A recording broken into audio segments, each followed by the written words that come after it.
Hello. Hi, Sterling.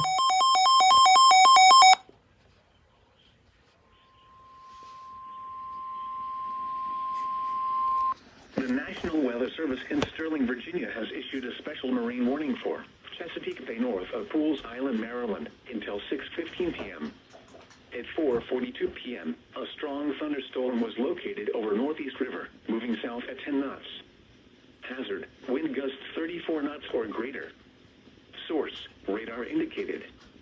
Impact, boaters and small craft could be thrown overboard by suddenly higher winds and waves capsizing their vessel. Locations impacted include Northeast River, Turkey Point, Spessarty Island, and Aberdeen Proving Ground. Move to safe harbor until hazardous weather passes.